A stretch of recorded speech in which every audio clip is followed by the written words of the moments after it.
অপরিচিতার পরিচয় তো শেষ হলো, এবার চলো জেনে নেওয়া যাক ফরাসি এক তরুণীর উচ্চাভিলাষিতার গল্প এবং জীবনে উচ্চাভিলাষিতার কারণে কেন তিনি পস্তিয়েছিলেন বা কেন তার করুণ পরিণতি হয়েছিল সেইটা নিয়েই, অর্থাৎ বিখ্যাত গল্পকার গিদা মোপাসার যে নেকলেস গল্পটা, এবং যেটা বাংলায় অনুবাদ করেছিলেন পূর্ণেন্দু দস্তিদার। প্রথমত শুরু হয় এক উচ্চাভিলাষী ফরাসি তরুণীর মাধ্যমে, অর্থাৎ যিনি কিনা হচ্ছে অনেক উচ্চাভিলাষী ছিলেন, যার অনেক বেশি এক্সপেকটেশনস ছিল। হ্যাঁ, জীবনে তিনি খুব উচ্চাভিলাষী জীবনযাপন করতে চাইতেন, কিন্তু দুর্ভাগ্যজনক ভাবে তার জন্ম হয় এক কেরানি পরিবারে। হ্যাঁ, এবং তার বিয়েও হয় এক কেরানি স্বামীর সাথে, মানে যিনি খুব অল্প বেতনে শিক্ষা মন্ত্রণালয়ের একজন কেরানি মাত্র। কিন্তু তার অনেক বেশি শখ ছিল, তিনি নিজেকে অনেক উচ্চ জায়গায় আসলে কল্পনা করতে ভালোবাসতেন, কিন্তু দেখা যাচ্ছে এগুলো নিয়ে তার দুঃখের কোনো সীমা ছিল না, যে আসলে তিনি কেন এত বেশি ধনী না, তিনি যে তার যে শখগুলো সেগুলো কেন পূরণ করতে পারতেছে না। একদিন কি হলো, তার স্বামী হচ্ছে একটা ইনভাইটেশন কার্ড পায়, অর্থাৎ একটা পার্টিতে ইনভাইটেশন কার্ড পায়, এবং সে মনে করে যে তার হচ্ছে ওয়াইফকে নিয়ে সে যাবে, অনেক বেশি খুশি হবে তার ওয়াইফ এটা পেয়ে, কারণ পার্টিটা ছিল অনেক উচ্চমার্গীয় একটা পার্টি, যেখানে হচ্ছে শিক্ষামন্ত্রী থেকে শুরু করে সকল উচ্চ পদস্থ কর্মকর্তারা আসবেন, এবং দেখা যাচ্ছে সবাই কিন্তু এই ইনভিটেশন কার্ড পায় না, অর্থাৎ নিচের দিকে যারা চাকরি করেন তারা কিন্তু এই ধরনের ইনভিটেশন কার্ড পায় না। তারপরেও তিনি একটা জোগাড় করেছিলেন এবং তার ওয়াইফকে নিয়ে সেটা দেয়, কিন্তু দেখা গেল কি তার ওয়াইফ তো মোটেই খুশি না। কেন খুশি না? বলে আমার তো একটা ভালো ড্রেস নাই, আমি কেন যাব, তুমি এটা অন্য কাউকে দিয়ে দাও। হ্যাঁ, তার পরবর্তীতে বলে যে আসলে কান্না টান্না করতে দেখে তিনি আসলে বলে যে তোমার কত টাকার প্রয়োজন, তো তার ওয়াইফ ওরকম চায় 400 টাকার মতো। হ্যাঁ, আচ্ছা ঠিক আছে, 400 ফ্রা, অর্থাৎ ফ্রান্সের মুদ্রার নাম হচ্ছে ফ্রা, তো 400 ফ্রা দিয়ে তাকে কিন্তু বলে যে ওকে আচ্ছা ঠিক আছে তুমি এটা বানিয়ে নিও। পরবর্তীতে যখন হচ্ছে ধরো তোমার পার্টির দিনক্ষণ চলে আসলো, ঠিক আছে, তার আগে কি হলো, তার আগ দিয়ে আবার তার স্ত্রীর মন খারাপ। হ্যাঁ, যে মাদাম লুইজেল তার হচ্ছে মন খারাপ। এরপরে দেখা গেল কি যে তিনি বলতেছেন আমার ভালো একটা পাথর নাই বা ভালো একটা গহনা নাই যেটা পরে আমি যাব, ওখানে কত মানুষজন আসবে, সেখানে গিয়ে আমার মান সম্মান খাওয়ানোর কোনো দরকার নাই, এরকম ধরনের কথাবার্তা শুরু করে। তখন কি হলো, তখন আসলে তারা তো তার স্বামীতে খুব বেশি একটা টাকা পয়সা নাই, এমনকি 400 টাকা যেটা বা 400 ফ্রা যেটা দিয়েছিলেন সেটাও আসলে তার খুব জমানো টাকা, তিনি আসলে ভরত পাখি শিকার করতে যেতে চেয়েছিলেন তার বন্ধুদের সাথে, সেই টাকা তাকে দিয়ে দিচ্ছে। এবার কি হলো, তো বলতেছে কি আচ্ছা ঠিক আছে, তখন তার স্বামী একটা বুদ্ধি বের করলো যে তার ধনী একটা বান্ধবী আছে ফোর্স্টিয়ার। হ্যাঁ, তো ফোর্স্টিয়ারের কাছ থেকে তুমি কোনো একটা গহনা ধার নাও। তো তখন সে খুশি হয়ে যায়, তখন ফোর্স্টিয়ারের কাছে সে যায়, গিয়ে অনেক গহনা টহনা দেখে, প্রথমত ওগুলোকে বাদ দিয়ে সে হচ্ছে খুব দামি একটা হীরার গহনা যেটা হচ্ছে নিজে পরে নেয়, তাকে অপরূপ সুন্দর লাগতে থাকে, তিনি হচ্ছে পার্টিতে জয়েন করে, এবং দেখা যায় কি তোমার আলটিমেটলি যে সবার নজর তার দিকে, ঠিক আছে, সে তো মহা খুশি। হ্যাঁ, ভীষণ সেজে গুজে সে গিয়েছে এবং সবার আকর্ষণ তার দিকে। পার্টি শেষ করে তিনি যখন বাসায় আসেন তখন দেখলেন যে তার গলায় ওই হারটা নাই, তো ওইটা যে ধার নিয়েছিলেন সেটা তো দিতে হবে, তারা তো খুবই দুশ্চিন্তায় পড়ে যায়, তারা নানা ব্যবস্থা গ্রহণ করে স্বামী স্ত্রী মিলে, তারপরও কোথাও তারা খুঁজে পায় না। পরবর্তীকালীন সময় গিয়ে দেখা যায় কি যে একটা দোকানের থেকে তারা ওই রকম দেখতে আরেকটা হচ্ছে তোমার অর্ডার করে, যেটা হচ্ছে 36,000 ফ্রা, অর্থাৎ প্রায় অনেক পরিমাণে টাকা। ঠিক আছে, 36,000 ফ্রা তাদেরকে ওখান থেকে গুনতে হয়েছে, প্রায় 40,000-এর মতো। হ্যাঁ, তো এইটা দিতে গিয়ে তাদেরকে বাসা বাড়ি পরিবর্তন করে ফেলতে হয়েছে, কাজের বুয়াদেরকে বা কাজের যারা লোক ছিল তাদেরকে বিদায় করে দিতে হয়েছে। পাশাপাশি দেখা যাচ্ছে কি প্রায় 10 বছর হ্যাঁ তাদেরকে দুরূহ একটা অবস্থা অতিক্রম করতে হয়েছে, কারণ তাদেরকে লোন নিতে হয়েছিল। তা একদিন হচ্ছে হুট করে মনে করো যে তারা ওইটা হয়ে গেলে তো ওইটা দিয়ে আসে, এবং আস্তে আস্তে 10 বছর পরে যখন তাদের লোন টোন শোধ হয়, একদিন দেখে যে ওই ফোর্স্টিয়ারকে দেখে আসলে তখন উনি ডাকেন আর কি, তার ওয়াইফ ডেকে কথা বলার পরে বলেন যে প্রথমে তো তার ওয়াইফকে চিনতেই পারে নাই, কারণ কি 10 বছরে অনেক বৃদ্ধ হয়ে গেছে, তারা অনেক মানবতর জীবনযাপন শুরু করেছিল, যার ফলে কি দেখা যাচ্ছে চেহারা খারাপ হয়ে গেছে, সকল কাজ নিজে করতো, পানি টানি তোলা থেকে শুরু করে সবকিছু ওই মেয়েটা নিজে করতো, কারণ ওই যে হাতটা হারায় ফেলছে ওইটার মাসুলটা কিন্তু তাদেরকে দিতে হয়েছিল। তার যে উচ্চাভিলাষিতা, এই উচ্চাভিলাষিতার ফলেই কিন্তু দেখা যাচ্ছে আলটিমেটলি তাকে এই 10 বছরের একটা বিরাট অলিখিত সাজা কিন্তু তাকে আসলে পেতে হয়েছিল। হ্যাঁ, তো যখন আসলে ওই ইয়েকে বলে কেমন সাজা দেখো, তো তখন হচ্ছে ওই যখন তখন হচ্ছে যখন তোর বান্ধবীকে একটা পার্কে সে দেখে এবং ডাকে এবং কথা বলে এবং তার নিজের পরিচয় দেয়, তখন না আসলে বান্ধবী তাকে চিনতে পারে, প্রথমে চিনতেই পারে নাই, তখন বলে যে এরকম এরকম ঘটনা, তো আসলে আমি তো ওইটা হারিয়ে ফেলেছিলাম, তারপরে হচ্ছে এতদিন তোমাদের জন্যই আমাদের এই অবস্থা হয়েছে আজকে। তারপরে মনে করো যে কি হচ্ছে তোমার, উনি বলে তুমি এটা নতুন মানে আসলটা কি বানাইছো, তারপরে বলে এইটা তো আসলে একটা নকল ছিল, ওইটার দাম 500 ফ্রার বেশি হবে না। তাহলে আলটিমেটলি কি দাঁড়ালো, জীবনে যার যতটুকু আছে ততটুকু নিয়েই সন্তুষ্ট থাকতে হবে, ঠিক আছে, না হলে কিন্তু এই যে এরকম পস্তাতে হবে। তো গল্পটা চলো এখন শুরু করা যাক, আমরা একটু ভিতরে কে আছি দেখার চেষ্টা করি। সে ছিল চমৎকার সুন্দরী এক তরুণী, হ্যাঁ, নিয়তি অর্থাৎ কি ভাগ্যের ভুলেই যেন এক কেরানি পরিবারে তার জন্ম হয়েছে। তার ছিল না কোনো আনন্দ, কোনো আশা, পরিচিত হবার, প্রশংসা পাবার, প্রেম লাভ করার এবং কোনো ধনী অথবা বিশিষ্ট লোকের সঙ্গে বিবাহিত হওয়ার কোনো উপায়ই তার ছিল না। কেন ছিল না? দেখো, সে যে প্রশংসা পাবে বা প্রেম লাভ করবে কিংবা হচ্ছে কোনো ধনী ব্যক্তির সঙ্গে তার বিয়ে হবে এরকম কোনো উপায় ছিল না, কারণ তার বাবা একজন সাধারণ কেরানি ছিল। তাই শিক্ষা পরিষদের আপিসের সামান্য এক কেরানির সঙ্গে তার বিবাহ স্বীকার করে, মানে একটা জাস্ট তার স্বামী কি ছিল, শিক্ষা পরিষদ অফিসের একটা সামান্য কেরানি। নিজেকে সজ্জিত করার অক্ষমতার জন্য সে সাধারণভাবেই থাকতো, কারণ খুব বেশি টাকা পয়সা তো তাদের নাই, তাই না? কিন্তু তার শ্রেণীর অন্যতম হিসেবে সে ছিল অসুখী। মানে তার শ্রেণী বলতে কি, তার ক্লাসের যারা ছিল আর কি, হ্যাঁ, তাদের ক্লাসের মধ্যে যারা ছিল তাদের মধ্যে তিনি কিন্তু ছিল অসুখী। কারণ কি, আমি আগেই বলছি তোমাদেরকে যে তার এক্সপেকটেশন লেভেল অনেক হাই ছিল, তাই না? তাদের কোনো জাতি বর্ণ নেই, কারণ জন্মের পরে পরিবার থেকেই তারা শ্রী, সৌন্দর্য এবং মাধুর্য এগুলো সম্পর্কে সজাগ হয়ে ওঠে এবং সহজাত চাতুর্য এবং প্রকৃতিগত সুরুচি আর বুদ্ধি নবনীয়তাই হলো তাদের আভিজাত্য, যার ফলে অনেক সাধারণ পরিবারের মেয়েকেও বিশিষ্ট মহিলার সমকক্ষ করে তোলে। এখন এই ব্যাপারটা কিরকম, ধরো তিনি যে বংশে ছিলেন কিংবা দেখা যাচ্ছে তার যে জাতি গোত্র ছিলেন, হ্যাঁ, সেক্ষেত্রে দেখা যাচ্ছে তার জন্মের পরে পরিবার থেকেই তারা হচ্ছে শ্রী, সৌন্দর্য, মাধুর্য সম্পর্কে মানে বিউটি সেন্স বা এই যে স্মার্টনেস এগুলো আসলে তারা বাই বর্ন তাদের পরিবার থেকে পেয়ে থাকে এবং তারা কিন্তু সহজাত চাতুর্য মানে কি ইনবর্ন মানে জন্মগত তারা খুব চালাক এবং প্রকৃতিগত সুরুচি অর্থাৎ তাদের রুচি খুব ভালো এবং বুদ্ধি নমনীয়তাই হলো তাদের আভিজাত্য। তাহলে এখন ব্যাপারটা কি, কারণ জন্মের পরে পরিবার থেকে তারা আসলে এই যে বিউটি সেন্স এটা পেয়েছে এবং তাদের সুন্দর রুচি, পাশাপাশি দেখা যাচ্ছে যে বুদ্ধি নমনীয়তা এগুলো কিন্তু তারা পেয়েছে, যার ফলে অনেক সাধারণ পরিবারের মেয়েও বিশিষ্ট মেয়ের মতো মনে হয় বা বিশিষ্ট মেয়েদের সমকক্ষ বলে মনে হয়। ওকে ডান।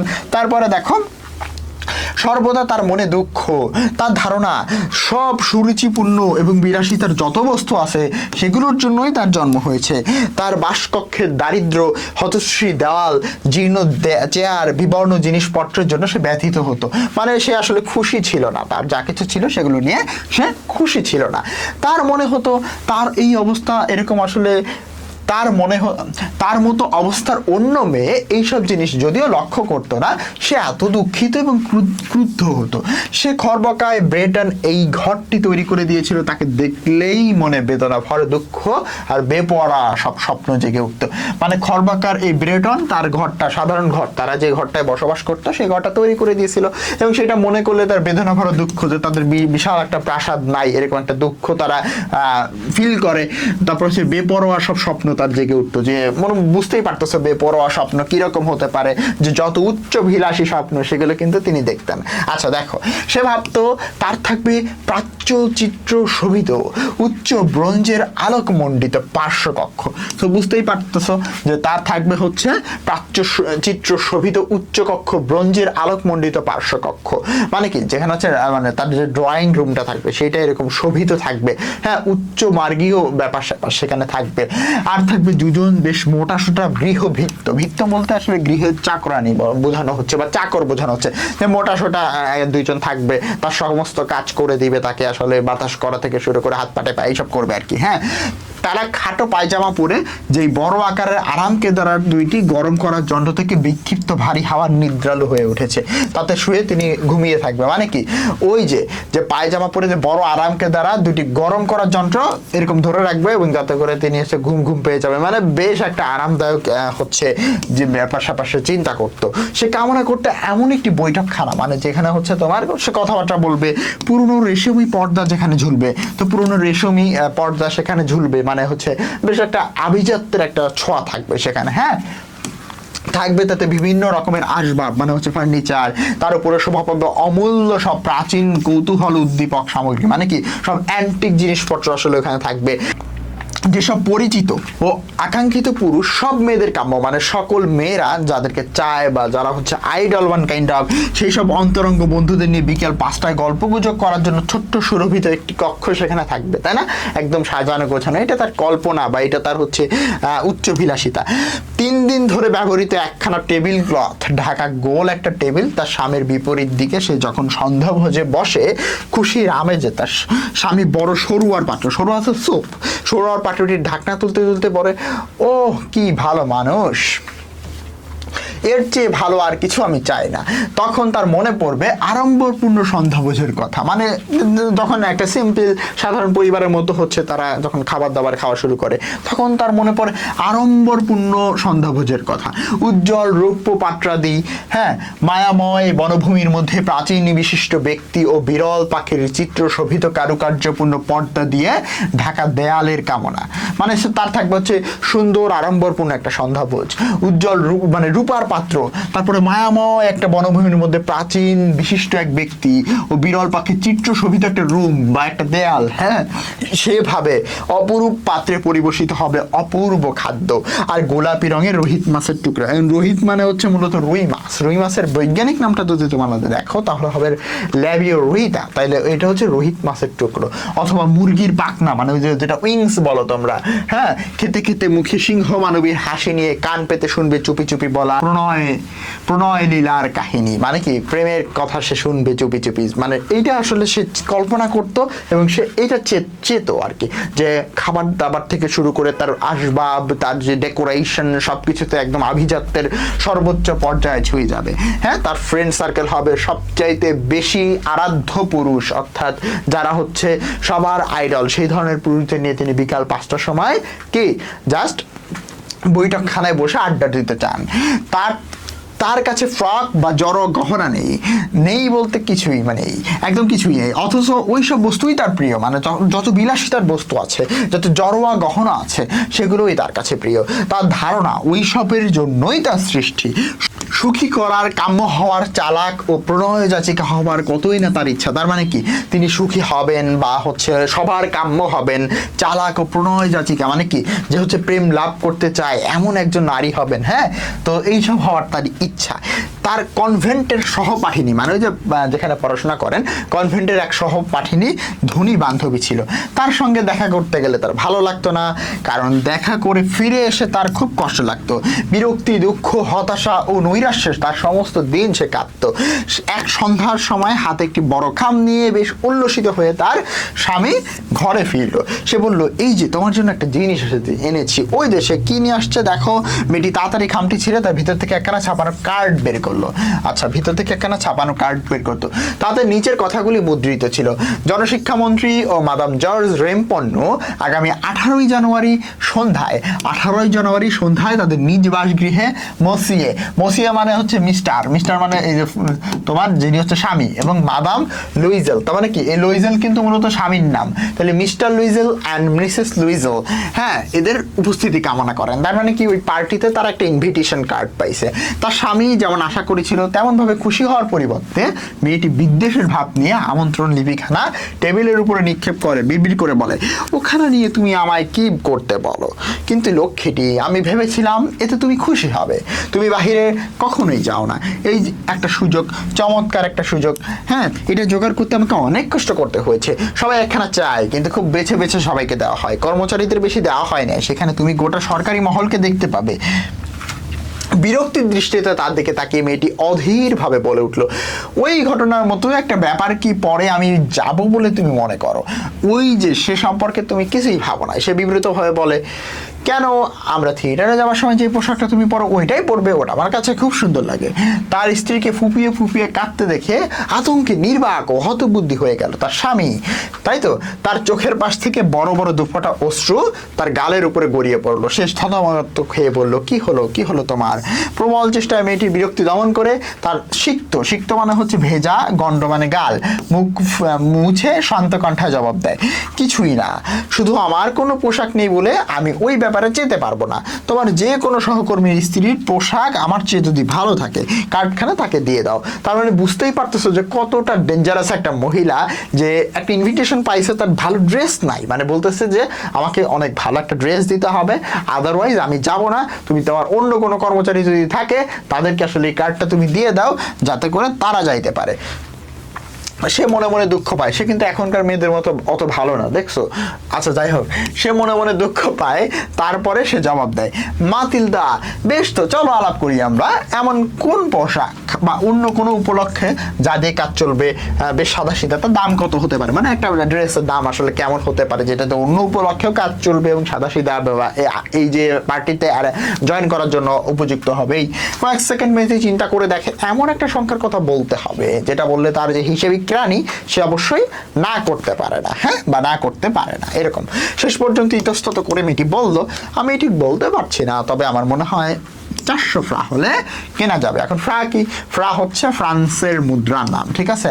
এখন বর্তমানে ইউরো চলে, তখন হচ্ছে ফ্রা চলতো। আমার কাছে কিন্তু ফ্রা আছে, কারণ আমি কিন্তু অনেকগুলা মুদ্রা কালেকশন করছিলাম এক সময়। যাই হোক, শুনে তার মুখ ম্লান হয়ে গেল, কারণ যেসব বন্ধু গত রবিবারে নান্তিয়ারের সমভূমিতে ভরত পাখি, নান্তিয়ারের সমভূমি এটা হচ্ছে একটা জায়গা, ভরত পাখি শিকারে গিয়েছিল, আগামী গ্রীষ্মে তাদের সঙ্গে যোগ দেওয়ার ইচ্ছায় তিনি একটা বন্দুক কেনার জন্য ঠিক ওই পরিমাণ অর্থই তিনি সঞ্চয় করেছিল।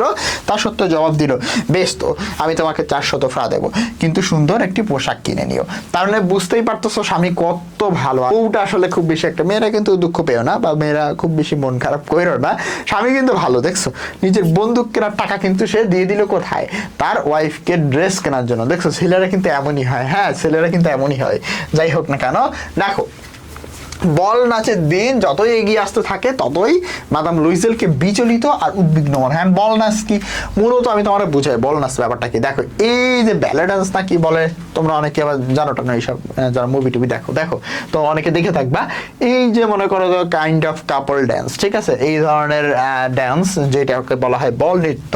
এবং ওই যে সন্ধ্যায় যে একটা তোমার সুন্দর অনুষ্ঠানের ইনভিটেশন কার্ড তারা পেয়েছিল, ঠিক আছে, সেখানে আসলে এই ধরনের একটা অনুষ্ঠান হয়েছিল জাঁকজমকপূর্ণ। ওকে, তাইলে বল নাচের দিন যত এগিয়ে আসতে থাকে মাদাম লুইজেলকে বিচলিত আর উদ্বিগ্ন মনে হয়। কারণ ওই যে বলছিলাম তোমাদেরকে, সে আরো কিছু চায়, মানে ড্রেসে তার হচ্ছে না, যত পায় তত চায়। অবশ্য তার পোশাক প্রায় তৈরি হয়ে এসেছে। একদিন সন্ধ্যায় তার স্বামী তাকে বলল, তোমার কি হয়েছে বা হয়েছে কি, গত 2-3 দিন ধরে তোমার কাজকর্ম একদমই অদ্ভুত ঠেকছে। শুনে মেয়েটি জবাব দেয়, আমার কোনো মণিমুক্তা, একটা দামি পাথর কিছুই নেই যা দিয়ে আমি নিজেকে সাজাতে পারি। আমায় দেখলে কেমন গরিব গরিব মনে হবে। এই অনুষ্ঠানে আমার না যাওয়াই ভালো হবে। দেখছো ভাই, 400 টাকা বা 400 ফ্রা যেটা দিয়ে তোমার হচ্ছে কি অলরেডি একটা ড্রেস বানাইলো, তারপরেও সে বলতেছে আমার এখন গরিব গরিব লাগতেছে, আমি না গেলে ভালো হয়। মানে কত বড় খারাপ মহিলা। স্বামী বললো, তুমি সত্যিকার ফুল দিয়ে সাজতে পারো। দেখছো কত ভালো আইডিয়া দিল। এই ঋতুতে তা বেশ সুরুচিপূর্ণ দেখায়। তুমি যদি 10 ফ্রা দাও তাহলে 2-3টা ফুল কিন্তু খুব সুন্দর হয়ে যাবে। মেয়েটা এই কথায় আশ্বস্ত হতে পারলো না। সে বলল, না, ধনী মেয়েদের মাঝখানে পোশাক পরিচ্ছদে ওই রকমের খেলো দেখানোর মতো বেশি কিছু অপমানজনক আর নাই। তখন তার স্বামী চেঁচিয়ে উঠল, ও আচ্ছা, কি বোকা, দেখো তো আমরা, যাও তোমার বান্ধবী মাদার ফোস্ট্রিয়ার, এ হচ্ছে খুব ধনী পরিবারের মেয়ে, বুঝছো, তার সঙ্গে দেখা করে তাকে বলো তার জড়োয়া গহনা যেন তোমাকে ধার দেয়। এইটুকু আদায় করার জন্য তোমার পরিচয় তো যথেষ্ট। তার মানে কি, তোমার সাথে তো খুব ভালো ফ্রেন্ডশিপ, এইটুকু তুমি আদায় করতে পারবে। তো দেখতেই পাচ্ছ এরকম একটা বল নৃত্য। তারপরে দেখো যেটা হচ্ছে তোমার কি সন্ধ্যায় এরকম অনুষ্ঠান হয়েছিল। ওকে, সে আনন্দিত হলো এবং বলল যে সত্যি তো, আমি তো এটা ভাবি না। এই পরের দিন তার বান্ধবীর বাড়িতে গিয়ে সে দুঃখের কাহিনী তাকে বললো। মাদার ফোস্ট্রিয়ার তার কাচের দরজা লাগানো গোপন কক্ষে নিয়ে গিয়ে একটি জড়োয়ার গহনার বাক্স বের করে খুলে বলো, ভাই যা ইচ্ছে এখান থেকে নিয়ে নাও। সে প্রথমে দেখলো কয়েকটি কঙ্কন মানে বুঝলো তো চুড়ি পরে না, চুড়ি, হ্যাঁ। তারপরে দেখলো একটি মুক্তার মালা, ওকে, মণিমুক্তা খচিত চমৎকার কারুকার্য ভরা একটা সোনার ভিনিশার ক্রুশ। দেখো, গোল্ডের একটা ভিনিশার ক্রুশ বলতে কি, যে এটা মনে করো প্লাটিনামের হতে পারে বা সিলভারের হতে পারে, বাট এটা হচ্ছে গোল্ডের একটা ভিনিশার ক্রুশ তিনি দেখতে পেল। ভিনিশার ক্রুশ মানে যারা খ্রিস্টান, হ্যাঁ, এদের কিন্তু একটা পবিত্র সাইন। তো এই ধরনের নেকলেসকে বলা হয় ভিনিশার ক্রুশ, ঠিক আছে। ওকে, আচ্ছা, তারপরে দেখো আয়নার সামনে গিয়ে জড়োয়া গহনাগুলো পরে দেখলো আর ইতস্তত করে বলে, কিন্তু ওগুলো নেওয়ার সিদ্ধান্ত সে ছেড়ে আসতে পারে না। তারপরে জিজ্ঞাসা করে, আর কিছু নাই তোমার? তার মানে কত উচ্চ বিলাসী। আর নিজের কিছু নাই, ফ্রেন্ডের কাছে গেছে, গিয়ে বলতেছে যে হচ্ছে তুমি তোমার গহনাগুলো আমাকে দাও বা দেখাও, ধার দাও দু একটা। তো তারপরে গিয়ে তিনি আলতেছে আরো কিছু নাই, কেন আছে তোমার যা পছন্দ হয় তুমি বেছে নাও। তারপরে পরে আরো দেখাইতেছে, দেখো কিরকম, তার ফ্রেন্ড আরো স্কোপ দিচ্ছে। হঠাৎ সে কালো স্যাটিন, এখন কালো স্যাটিন মানে হচ্ছে রেশমি কাপড়, রেশমি কাপড়, হ্যাঁ কালো একটা রেশমি কাপড় দেখছো না তোমরা, একটা গান আছে না, কিনে দে রেশমি চুরি, ওই ওই ওই রেশমের তৈরি হচ্ছে তোমার স্যাটিন, এক টুকরো কাপড়ের একটা বাক্সে দেখলো অপরূপ একখানা হীরার হার। অদম্য কামনায়, কামনা কি ওই হারটা পাওয়ার কামনা, এবং অদম্য কামনা মানে সে নিজেকে কন্ট্রোল করতে পারতেছে, আনকন্ট্রোলড একটা ব্যাপার, তার বুক দূর করে, হ্যাঁ সেটা তুলে নিয়ে গিয়ে মানে তুলে নেওয়ার সময় তার হাত কাঁপে, তার পোশাকের উপর দিয়ে গলায় তুলে নেয়, এবং সেগুলো দেখে সে আনন্দে বিহ্বল হয়ে যায়। তারপরে উদ্বেগ ভরা ইতস্তত সে জিজ্ঞাসা করলো, তুমি ওইখানে আমায় ধার দেবে? শুধু ওইটা? কেন দেবো না, নিশ্চয়ই দেবো। সে সবেগে তার বান্ধবীর গলা জড়িয়ে ধরে, পরম আবেগে তাকে বুকে চেপে ধরে, তারপরে তার সম্পদ নিয়ে সে আসে। বল নাচের দিন এসে গেল, এই যে বল নাচের দিন এসে গেল, হ্যাঁ এই যে বল নাচ, হ্যাঁ বল নাচের দিন এসে গেল। মাদাম লুইজেলের জয় জয়কার, মানে কি তাকে সবচাইতে সুন্দর লাগছে, তিনি ছিল সবচাইতে সুন্দরী, সুরুচিময়ী, সুদর্শনা, হাস্যময়ী এবং আনন্দপূর্ণ। সে এখন মোটামুটি স্যাটিসফাইড, সব পুরুষরা তাকে লক্ষ্য করছিল, তার নাম জিজ্ঞাসা করে তার সঙ্গে আলাপের আগ্রহ প্রকাশ করছিল, এবং মন্ত্রিসভার সব সদস্যদের তার সঙ্গে ওয়ার্ল্ড নৃত্য করার ইচ্ছা ছিল, এবং স্বয়ং শিক্ষামন্ত্রী তার দিকে দৃষ্টি দিচ্ছিলেন। সো বুঝতেই পারতেছো কি একটা ব্যাপার, হ্যাঁ সে ভীষণ সুন্দরী হয়ে সেজে গুজে ওইখানে আসলে গেছে, এইটুকু পর্যন্ত ঠিকঠাক ছিল। তারপরে দেখো আনন্দে মত্ত হয়ে আবেগ ও উৎসাহ নিয়ে সে নৃত্য করছিল। এক আনন্দের মেঘের উপর দিয়ে ভেসে আসছিল এইসব আহুতি, মুগ্ধতা আর জাগ্রত সব কামনা। এখন আহুতি অর্থ আসলে বিসর্জন, ঠিক আছে, তাহলে তার মানে তার যে আগের অবস্থা এটাকে আহুতি বোঝাচ্ছে, হ্যাঁ আহুতি দিয়ে দিয়েছে। তারপর হচ্ছে মুগ্ধতা এবং জাগ্রত সব কামনা। সে যে কোনো মেয়ের অন্তরে এই পরিপূর্ণ বিজয় কত মধুর, তার মানে সে ভীষণ খুশি। বুঝতেই পারতেছো যে সবাই তাকে দৃষ্টি দিচ্ছে, এমনকি স্বয়ং শিক্ষামন্ত্রী যিনি তিনিও তার দিকে দৃষ্টি দিচ্ছেন। ভোর 4টার দিকে সে বাড়ি গেল, মানে কখন ভোর 4টার দিকে বাড়ি গেল। অন্য 3জন সেই ভদ্রলোকের স্ত্রী খুব ফুর্তিতে মত্ত ছিল, তাদের সঙ্গে তার স্বামী ছোট্ট একটা বিশ্রাম কক্ষে মধ্যরাত্রি পর্যন্ত আধা ঘুম অবস্থায় বসেছিল, আর সে মনে করো যে ডান্স করতেছে। বাড়ি ফিরবার পথে গায়ে জড়াবার জন্য 8 পুকুরে, মানে খুব পুরনো একটা সাধারণ চাদর নিয়ে সে এসেছিল, সে তার কাঁধের উপরে সেটি ছড়িয়ে দেয়। বল নাচের পোশাকে অপরূপ সৌন্দর্যের সঙ্গে ওইটির দারিদ্রতা সুপরিস্পুষ্ট হয়ে উঠছিল। মানে কি মূলত এইটা দেখে মানে সে একটা নিয়ে গেছিল, চাদর, যেটা তুমি গায়ে দিয়ে দাও, গায়ে দিয়ে মানে যখন তিনি বাসায় যাবেন তখন ওইটার সাথে আসলে এটা যাচ্ছিল না, হ্যাঁ অন্য যে অ্যাটায়ারটা ছিল। মেয়েটি তা অনুভব করতে পারে, এবং তাই অন্য সব ধনী মেয়ে দামি পশমি চাদর দিয়ে তারা গায়ে ঢেকেছিল, তাদের চোখে সে পড়তে চায় না, এর জন্য খুব তাড়াতাড়ি করে সে যেতে লাগলো। লুইজেল তাকে টেনে ধরে বলল, থামো, তোমার ঠান্ডা লেগে যাবে ওখানে, আমি একখানা গাড়ি ডেকে আনি, তারপরে আসলে তুমি যাও। কিন্তু মেয়েটি কোনো কথায় কান্না দিয়ে তাড়াতাড়ি করে সিঁড়ি বেয়ে নামতে থাকে, মানে খুব তাড়াহুড়া, কারণ কি সে ওইটা প্রকাশ করতে চায় না যে চাদরটা কম দামি, মানে কত খারাপ মেয়ে দেখছো। রাস্তায় যখন তারা পৌঁছে গেল সেখানে কোনো গাড়ি পাওয়া গেল না। গাড়ির খোঁজ করতে দূরে একখানা দেখে এবং গারোয়ানকে তারা ডাকতে থাকে। হতাশ হয়ে কাঁপতে কাঁপতে তারা সিন নদী, সিন কিন্তু এটা হচ্ছে তোমার ফ্রান্সের একটা বিখ্যাত নদী, প্যারিসের আশেপাশে। তাহলে দেখো সিন নদীর দিকে হাঁটতে থাকে। শেষ পর্যন্ত তারা পুরাতন একখানা গাড়ি পায়, তা হলো সেই নিশাচর 2 যাত্রীর গাড়ি, যা প্যারিসে সন্ধ্যার পরে লোকের চোখে পড়ে। তার একখানা যেই দিনে এইগুলো নিয়ে নিজের দুর্দশা দেখাতে সে লজ্জা পায়, তাহলে সেইগুলো আসলে দেখাতে চায় না যে খুব বেশি একটা পুরনো গাড়ি তারা ভাড়া করে যাচ্ছেন, কিংবা দেখা যাচ্ছে তার পুরোনো চাদরটা দিয়ে সে ডেকে বাসায় যাচ্ছেন, এটা তারা খুব বেশি একটা দেখাতে চাচ্ছে না। তারা না, মানে আসলে মেয়েটা ওইখানে তাদের মর্টার স্ট্রিটের দরজা পর্যন্ত নিয়ে গেল। মর্টার স্ট্রিট মানে তাদের বাসা আর কি, হ্যাঁ। তারা ক্লান্তভাবে তাদের কক্ষে গেল, মেয়েটির সব কাজ শেষ, কিন্তু স্বামীর ব্যাপারে তার মনে পড়লো যে ওকে তাহলে 10টা তাকে অফিসে পৌঁছাতে হবে। ওকে, তাহলে দেখো নিজেকে গৌরবমণ্ডিত রূপে শেষ একবার দেখার জন্য সে আয়নার সামনে গিয়ে গলার চাদরখানা খুলে হঠাৎ সে আর্তনাদ করে উঠলো, তার হাড়খানা গলায় জড়ানো নেই। তাইলে যে হাতটা খুব দামি এবং সুন্দর একটা হার, যেটা কিনা তিনি তার ফ্রেন্ডের থেকে ধার নিয়েছিলেন এবং তাড়াহুড়া করতে গিয়ে, খুব সম্ভবত এটাকে এখানে বলা নাই, তাড়াহুড়া করে তিনি যে লুকাইতে চাচ্ছিলেন তার গরিবানা অবস্থা, ঠিক আছে, এইটা করতে গিয়ে কিন্তু হারাই ফেলছে খুব সম্ভবত। তার স্বামীর পোশাক তখন অর্ধেক মাত্র খোলা হয়েছে, মনে করো যে জামা খুলছে, জাস্ট মনে করো যে জাস্ট কেবলই আসলো। সে জিজ্ঞাসা করলো কি হয়েছে। উত্তেজিত মেয়েটি তার দিকে ফিরে বলল, আমার কাছে মাদাম ফোস্টিয়ারের হারখানা নাই। আতঙ্কিত ভাবে সে উঠে দাঁড়ালো। কি বললে? তা কি করে হবে, এটা সম্ভব নয়। পোশাকের এবং বহির্বাসের ভাঁজের মধ্যে, বহির্বাস বলতে চাদরের ভাঁজের মধ্যে বহির্বাস মানে কি বাইরের দিকে যেটা দিয়ে তারা আর কি গা ঢেকেছিল আর কি, সে হ্যাঁ পকেটে সব জায়গায় তারা খোঁজ করে কিন্তু কোথাও পাওয়া গেল না। স্বামী জিজ্ঞেস করলো, ওই বাড়ি থেকে চলে আসার সময় তোমার গলায় ছিল, ঠিক মনে আছে? হ্যাঁ, আমি যখন বিশ্রাম কক্ষ থেকে বেরিয়ে আসছিলাম তখনও ছিল, আমার খেয়াল আছে। কিন্তু তুমি যে ওটা রাস্তায় হারাতে, তাহলে পড়ার শব্দ আমাদের কানেও আসা উচিত ছিল। গাড়ির মধ্যে নিশ্চয়ই পড়েছে। হ্যাঁ আচ্ছা ঠিক আছে, গাড়ির মধ্যে পড়তেই পারে, হ্যাঁ সম্ভবত তাই। তুমি কি গাড়ির নাম্বার টুকে নিয়েছিলে? না। তুমি কি তার লক্ষ্য করেছিলে? না। তার কি গাড়ির নাম্বার তাদের মনে নাই? হতাশা ভাবে তারা একে অপরের দিকে তাকিয়ে থাকে। শেষ পর্যন্ত লুইজুল্লাহ আমার পোশাক পরে নিল। সে বলল, আমি যাচ্ছি, দেখি যতটা রাস্তা হেঁটেছিলাম সেখানে খুঁজে পাওয়া যায় কিনা। দেখো মানে ভালো ছেলে না, যদি স্ট্রং পোলা হইতো আর কি, তাইলে কিন্তু তাকে গালাগালি লাগালাগি করতো। বাট এখানে দেখা যাচ্ছে কি তিনি কিন্তু হেল্প করতেছে। আচ্ছা যাই হোক, সে বলে, আমি যাচ্ছি, দেখি কতটা মানে খুঁজে পাওয়া যায় কিনা। তারপরে সে গেল।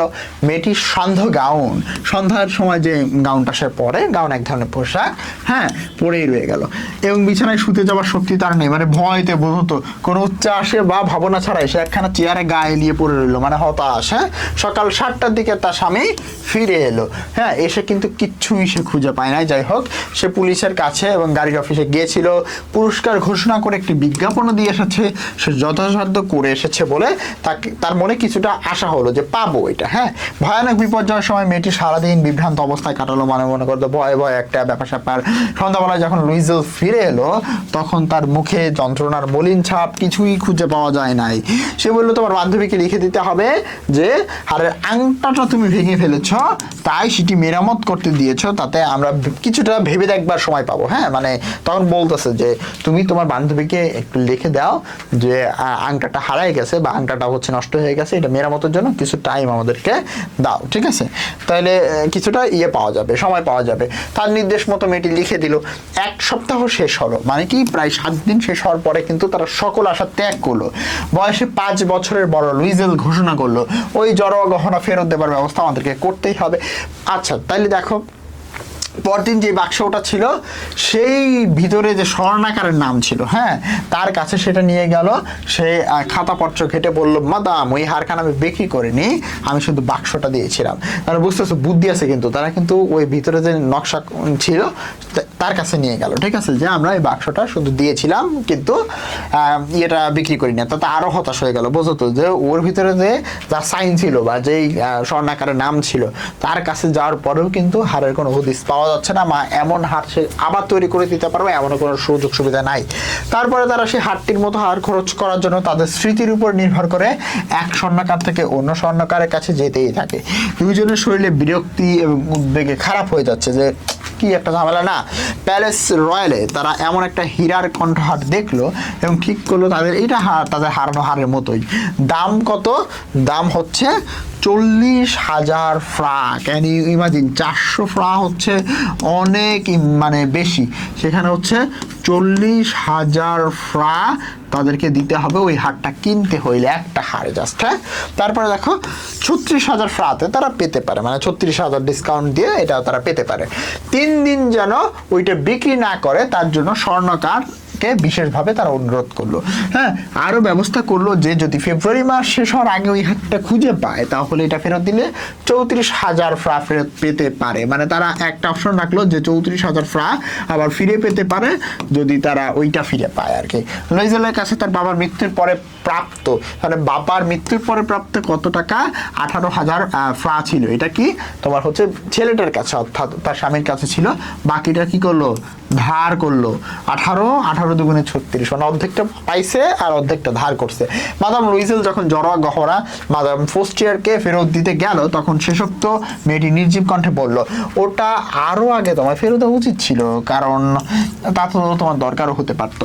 ওকে, তাহলে দেখো এখন ব্যাপারটা হচ্ছে কি, যখন হচ্ছে মাদাম ফোস্টিয়ারকে ফেরত দিতে গেল তখন ওই মেয়েটি নির্জীব কণ্ঠে বলল যে ওইটা আরো আগে তোমায় ফেরত দেওয়া উচিত ছিল, কারণ তা আমারও দরকার হতে পারতো। তখন হচ্ছে কে, এই যে যাকে ফেরত দিল ওই এটা কেনার পরে 36,000 টাকা দিয়ে, সে তখন বলল যে ওইটা আরো আগে ফেরত দিতে পারত, তাহলে ভালো হতো। তার বান্ধবী সেই ভয়ই করছিল, তেমন ভাবে সে গহনার বাক্সটা কিন্তু খোলে না। যদি বদলে দেওয়া হয়েছে এটা টের পাইতো, সে কি মনে করতো, সে বলতো সে কি তাকে অপহারক ভাবতো বা চুরি করেছে এমন ভাবতো। মাদাম লুইজেল দরিদ্রের জীবনে ভয়াবহতা বুঝতে পারে, হ্যাঁ, সে তার কাজ সম্পূর্ণ সাহসের সঙ্গেই করে যায়।